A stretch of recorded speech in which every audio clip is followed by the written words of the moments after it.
یہ وبا کا ٹائم ہے، تو اس میں نگلیکٹ نہ ہو جائے، کیونکہ اگر CBC پلیٹلیٹ یکدم ڈاؤن ہو جائیں گے تو پھر مریض کے مرنے کا بھی اندیشہ ہے۔ اس کے چونکہ بیماری کے 4 اسٹیجز ہوتے ہیں، 4 سیرو ٹائپس ہوتے ہیں، 1 2 3 4۔ تو 1 2 3 میں یہ جب آ جاتا ہے مریض تو کنٹرول بھی ہو جاتا ہے، ٹھیک ہو جاتا ہے۔ مگر اگر کمپلیکیشن آ جائے کہ پانی جگر لیک کر جائے، پھیپھڑوں میں پانی بھر جائے، پیٹ میں پانی بھر جائے، تو بڑا مشکل ہو جاتا ہے، مریض کمپلیکیشن میں چلا جاتا ہے۔ اس وقت تو بڑی ضرورت ہے کہ ہاسپٹلائز ہونا چاہیے۔ اچھا، یہ ڈینگی کا جو مریض جو اس انفیکشن میں مبتلا ہوتا ہے، عموماً ہم سنتے ہیں کہ پلیٹلیٹس کم ہو جاتے ہیں۔ پلیٹلیٹس کیا ہیں، کم کیوں ہوتے ہیں، اور انہیں زیادہ کیسے کیا جا سکتا ہے؟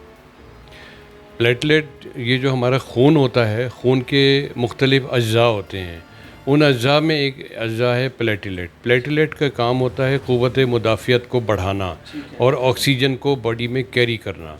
تو یہ جب جو وائرس ہے یہ اٹیک جب کرتا ہے خون پہ تو پلیٹلیٹ ٹوٹتے ہیں تو پھر ان کی کمی ہونا شروع ہو جاتی ہے۔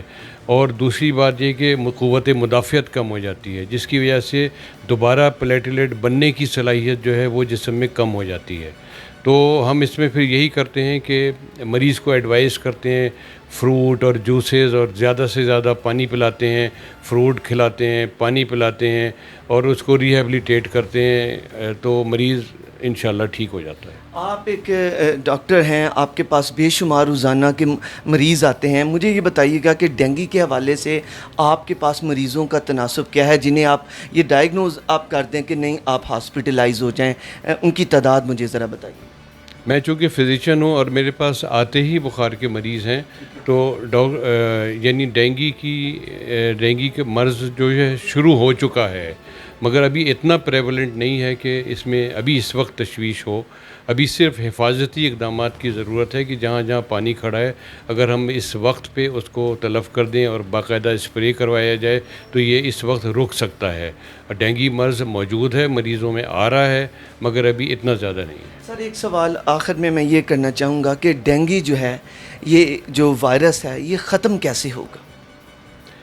ڈینگی وائرس کا اسپین یہ ہے کہ یہ جس ملک میں بھی، جس جگہ بھی، جس علاقے میں بھی جاتا ہے وہاں انڈے بچے یہ دینا شروع کر دیتا ہے۔ تو تلف تو کیے جاتے ہیں مگر پوری حد تک وہ ہوتے نہیں ہیں۔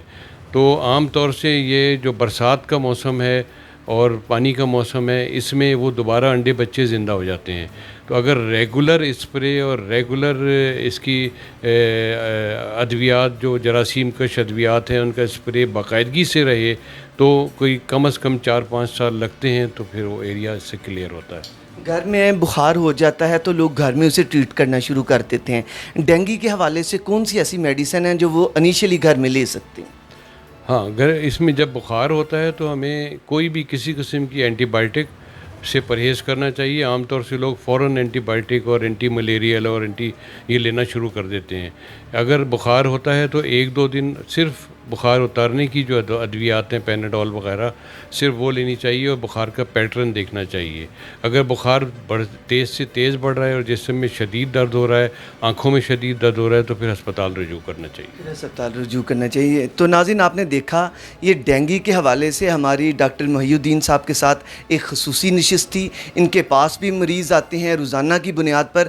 ضرورت اس امر کی ہے کہ جو ایسے جو ڈینجر سارز ہیں جو کہ ڈاکٹر صاحب نے بھی بتائے ہیں، ان میں احتیاط کیا جائے تاکہ مچھر سے بچا جا سکے، پانی کو جمع ہونے سے بھی بچائیں تاکہ اس مرض کو ہم پھیلنے سے روکیں۔ تو ناظرین، اس خصوصی نشست کے ساتھ اپنے میزبان اسامہ خامس مناز کو دیجیے اجازت۔ اللہ حامی و ناصر۔